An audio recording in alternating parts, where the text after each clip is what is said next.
sini, Mas Boy. Bisa. Muhdatsul Kubro. Ini akidah bukan? Akidah. Akidah umat Islam itu ini. Dari mana, untuk apa, mau kemana? Tiga pertanyaan berdasar. Jawab proses berpikir. Sok berpikir. Kita punya akal yang diberikan Allah. Kita bukan binatang, bukan embek. Sekarang banyak gak generasi embek? Banyak. Ya. Kucing, nggak kucing. Kalau mendatangi kucing cowok ngapain, Mas Boy? Cowok mendatangi kucing cowok ngapain? Berantem. Berantem dia, nggak ada kawin. Tapi manusia, berarti manusia itu berarti tak secara tidak langsung lebih rendah daripada binatang. lebih rendah. Kalau yang kawinnya yang ada perang, yang ada pedang. Al-A'raf ayat 179 bukan. Ini bukan 5 lawan 1. Daripada binatang ternak. Buka, apa aja. Padahal bukan, saya lagi rekam. Al-A'raf. Ini kajian kayak gini seneng nggak kayak gini? Ya. Mas Boy. Iya, semuanya. Makanya pengennya setiap seminggu itu full gitu. Rokok itu benda. Ya. Arab berapa? Merokoknya perbuatan. 97 ya? Ya. Dihukumi wajib, haram, sunnah, mubah, makruh. Milih mana? Ya, Al-A'raf 97 ya? Ya, 197. 197. Milih makro ya Bang. Milih makruh. Enggak haram. Hah? Kalau haram ada. Mubah. Makanya Mubah. kalau memahami hukum syara enak. Enggak sembarangan kita Mubah. mengharamkan, menginginkan, tapi kita Mubah. tahu. Boleh aja. Ada, Mas Pak. Boleh, nggak boleh. Bapak baca artinya. Tad'una min duni. Walaqad darokna 179 Al-A'raf 79 apa? 179. Ah, 79 tadi. Bukan 97. 179. Iya. 100 berapa? 79. Balik. Oh, Sudah lewat itu. 100. 79. Al-A'raf benar.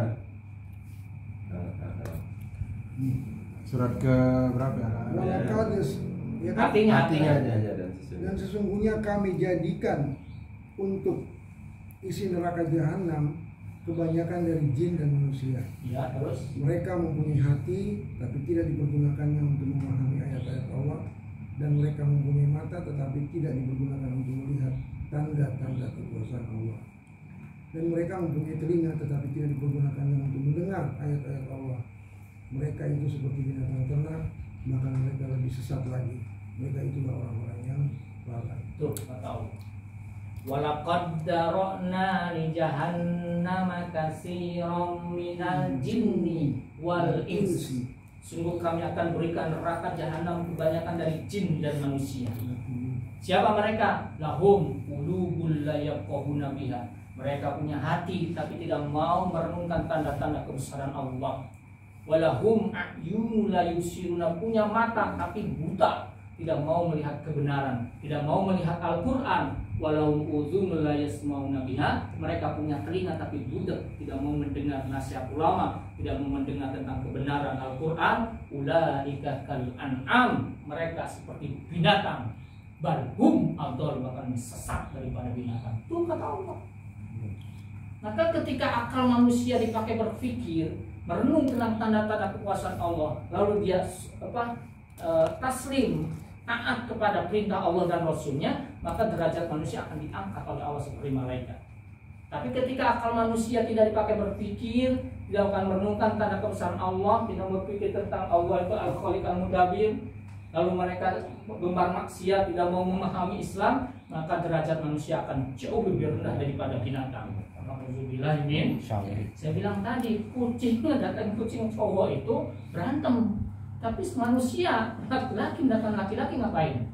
Adu perang. Lesbian, ya, homoseks dan lain sebagainya. Alhamdulillah ini. Padahal punya akal mereka. Berarti derajat mereka akan lebih rendah daripada binatang. Ingat, ketika dunia ini kita sekarang nggak lama. Benar. Umurnya berapa kira-kira? Umur umat Rasul itu antara 60-70 dalam hadis itu. Kalau lebih dari itu bonus. Pak Jabar Nggak berapa? jauh dari itu. Pak Jabar berapa? 52. 52. Berarti 8 tahun lagi usia. Nah, yang namanya kematian. Ya. Kematian, syarat-syarat mati itu karena sudah datangnya ajal. Syarat mati nggak harus tua, syarat mati nggak harus muda, syarat mati nggak harus sakit, syarat mati nggak harus sehat. Kalau sudah datangnya ajal, matilah. Idza jaa ajaluhum la yastakhiruna sa'atau wa la yastaqdim. Apabila ajal telah datang, tidak dapat dimajukan maupun diundurkan barang sesaat pun. Ya. Makanya kematian itu jangan ditakuti. Ya. Karena itu pasti. Yang harus kita takuti ketika ajal menjemput kita dalam keadaan taat atau maksiat. Tuh, di situ masalah. Ya. Tahu artis dua artis yang bawa apa namanya? Benar ya. Pajero yang kemarin menghantam trotoar. Itu malaikat disuruh udah begini. Ya.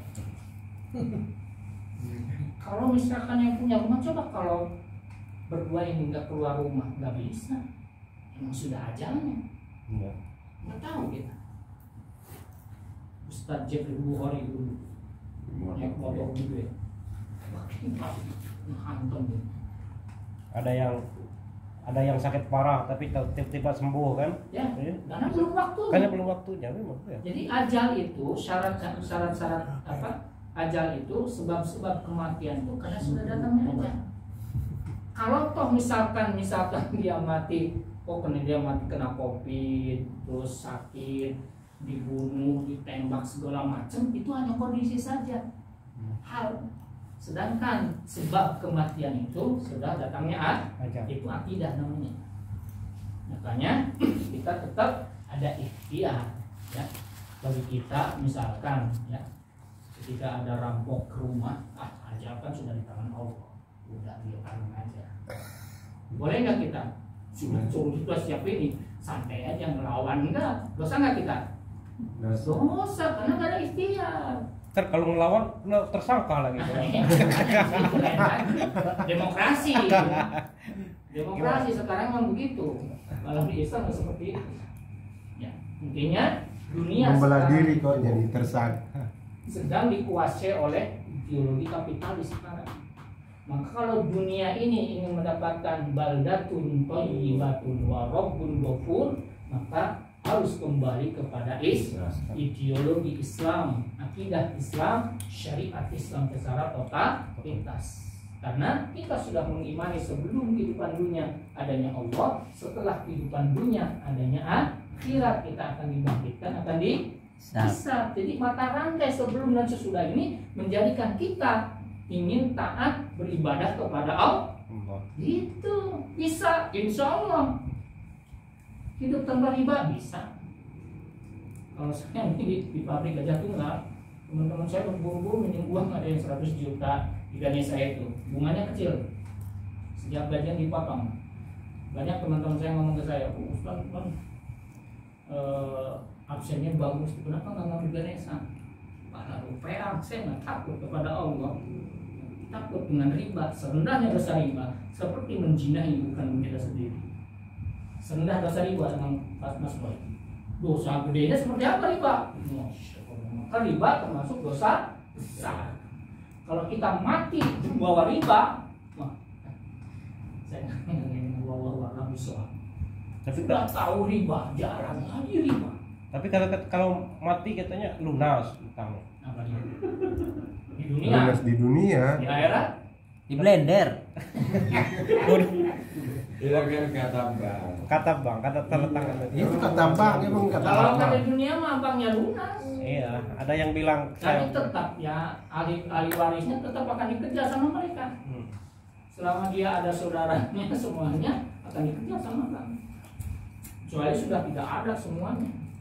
Tapi di akhirat nggak lepas. Bahkan di Al-Baqarah 275 dikatakan wa man ada wa ulaika ashabun nar. Barang siapa yang kembali memakan riba, mengambil riba, maka dia kekal dalam neraka jahanam. Itu kata Allah. Iya, memang benar itu ayat. Udah tahu riba haram, ngambil lagi, kekal dalam neraka. Berarti sama dengan orang kafir. Alhamdulillah ini, masya Allah. Besarnya dosa riba itu seperti itu. Jangan coba-coba dengan riba. Riba itu nggak ada istilah kata darurat. Dalam keadaan pun riba itu haramnya mutlak. Ya, nggak ada darurat. Kata Mas ngomong Ustaz enak aja. Saya nih di sini minjem ke sebelah pelit, di belakang orang kaya isinya depositokan, sebelah sini juga sama. Tapi saya ngomong gitu malah dibilang itu Pak, Islam radikal. Radikal. Ustaz mau ngomong enak, saya kan akhirnya minim kemana? Akhirnya darurat. Saya minjem akhirnya kan ke bank. Habis tetangga pelit, ini nggak boleh, punya teman juga nggak bisa. Gimana coba? Kembali kepada keimanan kita, ya, bahwa wa halallahu bai'a wa harrama riba. Allah menghalalkan jual beli, mengharamkan riba. Maka pahamilah akidah ini. Kalau akidahnya sudah dengan proses berpikir, insya Allah saat di dunia ini kita akan berusaha semaksimal mungkin menyempurnakan ketaatan kita terikat dengan seluruh perintah maupun larangan Allah Subhanahu. Ketika kita melenceng buat dosa, segera bertobat. Karena Allah Maha penerima tobat. Ciri-ciri orang tobat gimana? Menyesal, tidak akan mengulangi, ngaji, jadi pejuang. Nah gitu. Siap nggak? Siap. Kalau sudah tobat, nggak ini kan, tapi nggak mau ngaji, bohong itu tobatnya. Nah kalau sudah ngaji, jangan diam, jangan merasa cukup dengan ilmu. Dakwah, berjuang bersama para pengemban dakwah. Begitu Pak Iwan. Kita sepi. Sayang Pak Iwan nggak masuk yang ada dari dulu. Kita dakwah itu buat menyepikan neraka kan. Ya sedikit inilah ya. Sedikit berkurang lah penunggu neraka. Wallahu a'lam, itu kan urusan Allah. Ya. Surga itu arduhas samawati wal ardh. Seluas langit dan bumi, sama neraka juga. Luasnya surga itu arduhas samawati wal ardh, muiddat lil muttaqin. Diperuntukkan untuk orang-orang yang bertakwa. Akhirnya ketika kita mengerjakan amal soleh terikat kepada syariat Islam, maka disebut orang muttaqin, orang takwa tadi. Maka bekal kita di dunia ini adalah takwa. Ketika kita kembali kepada Allah dengan ridho, insya Allah kita akan dimasukkan dalam surganya Allah Subhanahu Wa Taala bersama para nabi, para solihin, para syuhada di dalam sana. Di surga paling atas Firdaus, ya. Ya kalau surga yang paling ketujuh udah bagus, di emperannya saja sudah luar biasa. Cium baunya aja udah. Bagaimana gambaran penghuni surga dan neraka? Lihat salah satunya surat Al-Qari'ah, surat Al-Waqi'ah. Di situ disebutkan penghuni surga, ada penghuni neraka, itu sangat merinding di situ neraka apalagi. Kalau di surga dikatakan di surat Waqi'ah itu dia akan dikelilingi oleh anak-anak muda, ya. Dan di situ ada bidadari yang sangat cantik jelita, dan umur kita di surga nanti ya antara 20-30, nggak ada di surga itu nenek-nenek, kakek-kakek, nggak ada. Berarti seumuran saya lah ya? Hah? Seumuran saya nih. Ya ada bawaan gitu. Jadi orang tua kita 20 sampai 30 Bang Boy. yang belum pernah melihat ibu kayak saya nih, belum pernah melihat ibu kakak saya, abah, emak, ya. Selama masa mudanya itu belum lihat, nanti di surga bisa melihat. Kalau kumpul kita semua di surga, jadi nanti keluarga kita kalau sama-sama beriman kepada Allah, melaksanakan hukum Allah, beramal soleh, akan masuk surga semuanya. Termasuk istri kita yang solehah akan mendampingi suami yang soleh dan akan dinikah oleh 70 bidadari. Subhanallah, di surga. Dan nanti kalau apapun yang kita mau di surga pasti ada semua. Ada nggak kalau kita Ustaz Abdul Somad di Facebook ada yang nanya, Ustaz, katanya di surga itu kalau kita mau apapun ada semua. Kalau mau ngerokok ada nggak? Oh, ketawa semua. Ada. Homer, sungai Homer, susu, madu ada semua. Buah-buahan itu akarnya ke atas, buahnya ke bawah. Mau apapun ada. Fortuner ada di sana. Jadi Bang Boy mah minum arak, bukan minum lagi, nyemplung di Itunya dalam. ketika kita naik Mandi, Bang, mandi. Mandi arak. Ya. Artinya kalau yang mendapatkan surga berarti harus ada usaha maksimal untuk kita taat kepada Allah dan Rasul-Nya, terikat dengan syariat. Mudah nggak Pak Jabar? Taiwan? Udah nggak? Udah. Ketika kita berdakwah dosa nggak? Dosa kita. Nggak cukup dengan ngaji, jadi harus dakwah sesuai kemampuan kita. Jangan mencukupkan diri saya sudah soleh, nanti dulu. Yang kayak Ustadz itu tuh yang di Facebook, wah minta uang 1 triliun. Orang sharing deh Ustadz yang begitu. Kok saya disebut? Dia kasih roti ke semut. Ini disebut Ustadz melakukan aktivitas bisnis haram, kayak tren itu batil namanya, Benar. haram hukumnya. Masya Allah. Terus Ustaz, menipu Yusuf nasabah Itu banyak. tadi baru Kalau Sodako kalau sekian Ustaz udah mesti nikah. Lukman nggak mau sebut, saya sebut Nggak mau Ustaz Yusuf Mansur. Jadi di dunia ini ingat, apapun yang dilakukannya pasti akan ada balasan nanti. Surat Ghafir ayat 40 tadi. Ya, ketika kita beramal soleh, terikat masyarakat Islam, juga akan diberikan balasannya surganya Allah Subhanahu wa taala, sebagaimana katakan surat Ghafir. Masih banyak ayat Allah, janji Allah kepada orang-orang beriman beramal soleh akan diberikan surganya Allah yang seluas langit dan bumi, termasuk wasari'u ila magfiratin min rabbikum wa jannatin arduhas samawati wal ardh uiddat lil muttaqin. Jadi surga yang seluas langit dan bumi diperuntukkan bagi orang-orang yang bertakwa. Orang bertakwa, iman adanya Allah, iman adanya akhirat, iman kebangkitan, iman akan dihisab. Orang bertakwa. Maka kalau ada di dunia saat ini mengaku muslim tapi tidak percaya pada akhirat, berarti dia bukan muslim. Berkurang ya. Ya, kayak malam itu. Ya, dia tidak percaya adanya akhirat. Berarti orang-orang sosialis, ateis nggak percaya adanya akhirat. Akhirat itu ramalan masa depan. Nanti orang beriman harus yakin yakinnya. ramalan Muhammad katanya. Kalau sudah iman kepada akhirat, berarti ketika dunia ini kita akan connect dengan Allah. Ruh, fitrah silabilah, kesadaran hubungan kita dengan Allah senantiasa terikat dengan syariat Islam. Ketika dagang misalkan perlaman misalkan, ya, ada pakaian rada-rada cacat. Ini sama pengalaman samain sama yang baru, harganya samain dengan baru. Yang beli manusia tahu nggak itu di Polres? Nggak tahu. Allah tahu nggak? Nah kalau menghadirkan Allah nggak berani dia seperti itu. Banyak nggak pedagang seperti itu? Itu jual beli motor second. Termasuk pempek yang udah jatuh, gimana kalau belum 5 menit masih halal? Apa sudah? Halal mah halal bang. Kalau udah jatuh misalnya jatuh Halal lantai. iya tetap Maksudnya halal. begini, kalau tidak menghadirkan Allah dalam jual beli bisnis misalkan, itu akan melakukan kecurangan, kebohongan. Karena Allah tidak dihadirkan, dia hanya mengambil keuntungan duniawi semata. Misalkan tadi jual beli motor second, saya pernah, ya ngomongnya ini apa nggak pernah jauh, ya masih bagus. Ketika baru sebulan ngebul, pas dibongkar sudah dioplos. Ngebohong nggak yang tukang motor ini? Karena tidak menghadirkan Allah. Seharusnya begini di situ motor second misalkan. Ini Pak, motor ini pernah jatuh 3 kali. Nah, ini bannya sudah diganti, terus ini juga sudah diganti. Semuanya seperti ini kondisinya. Saya nawarin ya 5 juta. Bapak maunya berapa? Begitu jual beli mah. Paling uangnya terima kasih, maaf. Ada yang seperti itu? Jarang. Jarang. Oh, Rasulullah tuh begitu Tapi kalau jujur. begini tuh, Eh? ini saya jual motor Pak, ini apa adanya gitu. Ya, apa adanya kan harus dinikan. Adanya Misalkan apanya? ini pernah jatuh apa enggak? Ya harus jujur. Kayak gitu Oh iya ini gitu. pernah jatuh kemarin, ininya bengkoknya apa? Setangnya pernah bengkok, udah saya lurusin gitu loh.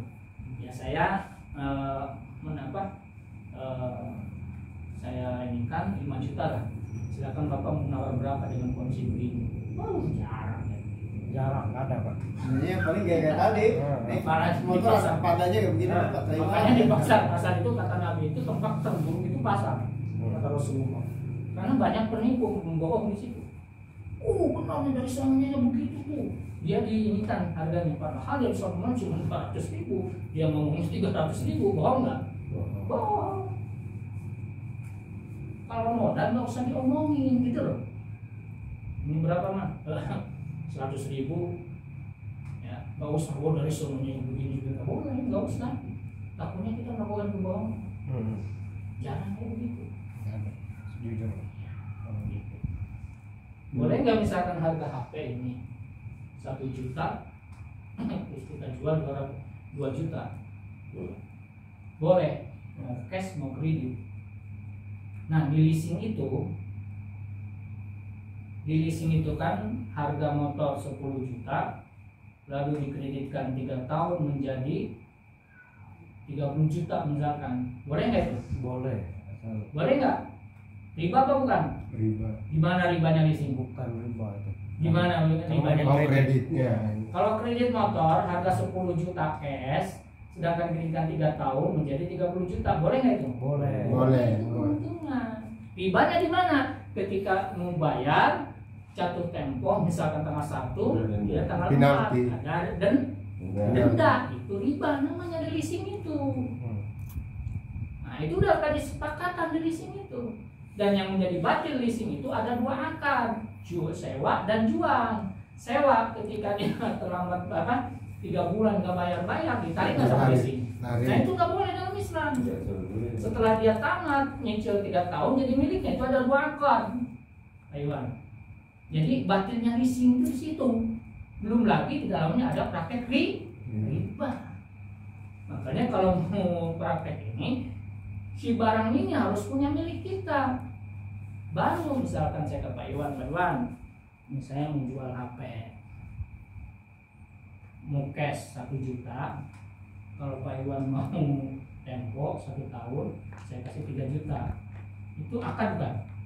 Akad. Sah nggak? Sah. Oh kata Pak Iwan, saya mengeditkannya kan 3 juta setiap bulannya sekian. Oke. Kalau terlambat dengan keluarga nggak ada denda, sah. Karena ini HP punya saya.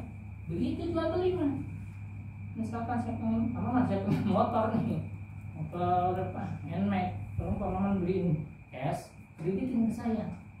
Ya kan Pak akadnya beberapa persen keuntungan ke saya. Begitu caranya.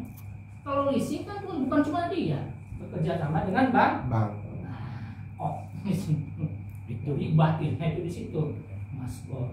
Masalahnya Ketika barang itu dipakai leasing itu bukan milik kita. Ketika dipergunakan untuk ngojek, untuk kerja, hukumnya haram. Jadi itu betul. Berat juga demokrasi gitu loh. Padahal kita di dunia itu terikat dengan syariat Islam. Bisa, insya Allah. Tapi masalahnya yang kalau tadi denda, kalau kita nggak denda, ya udah dilewatin aja, sebulan didiamin, 2 bulan didiamin, 3 bulan bayar kredit aja didiamin aja, nggak bayar lagi. Tapi kalau kata orang yang kredit Pak, kalau kita bayar nggak telat kan nggak kena ini kan ada awalnya nggak ada riba. Ya, perjanjian. tapi perjanjian awalnya Perjanjiannya itu yang ini kan.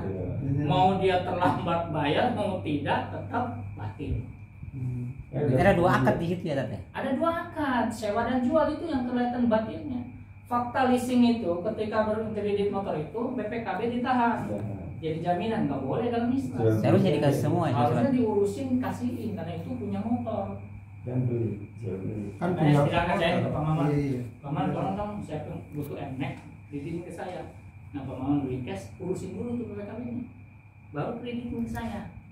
Misalkan motor NMAX 30 juta. Terus Pak Maman ngasih keuntungan 2% misalkan ke saya. Setiap bulannya sekian-sekian. Sah. Begitu caranya. Kalau ngomong aja ke Pak Maman. Kalau ada. Masalahnya yang mau bayar ini susah Pak. Itu ya. Makanya di sini kan harus ada perjanjian hitam di atas putih gitu loh. Makanya harus bisa dipercaya, jujur, saling percaya di situ. Kalau dalam pandangan Islam itu begitu. Kalau kita diminta untuk beribadah, hadirkan Allah, hadirkan kejujuran. Begitu. Jangan malah ini setengah jalan kabur nggak mau jalan. Itu kalau ini Kabur nih. Di akhirat ada. Di Iya. hati dia. Iya. Kalau kita narik misalnya selain motor jadi kredit, tapi kita narik barang lainnya karena dia nggak bayar, kita ambil apanya, HP, TV-nya atau apanya, itu bagaimana? Jangan. Jangan. karena itu belum sama aja dengan itu urusannya beda lagi. Ya karena dia nggak urusannya dengan dia kan nggak bayar misalnya mau Ya. kasih kredit motor tadi, ternyata motornya udah dijual kan, nah kita mau ngambil barang dia nggak mau ngasih duit, udah motornya udah nggak ada lagi gitu. Oke, kita ambil ngambil aja lapaknya gitu ya. apa aja lah barang di rumah apa Udah kita ngambil biji iya aja. jangan apa supaya meringankan beban dia juga mungkin. Seharusnya emang tanpa sepengetahuan dia itu nggak boleh. Ya. Karena urusan kita dengan dia, ya kita tidak boleh mengambil lapak dia karena kita itu bukan di luar masalah yang lain. Dan kita menjadikan justru bikin masalah lagi di situ. Ya, mentang-mentang nggak ada kita ambil aja diseset. Ya bukan nggak ada, dia nggak mau bayar itu intinya. Ya, Ada tapi nggak itu mau kayak bayar. leasingnya gitu kan. Di tengah jalan motor langsung diambil aja. Gitu kan. Karena nggak bayar 3 bulan, 4 bulan nggak bayar, langsung diambil atau ke rumahnya ambil TV segala macam, dia nggak boleh seperti itu. Jadi harus ada ketemu orangnya, dimusyawarahkan gimana baiknya dan sebagainya. Itu harus benar-benar. Nah harus kalau ada transaksi jual beli secara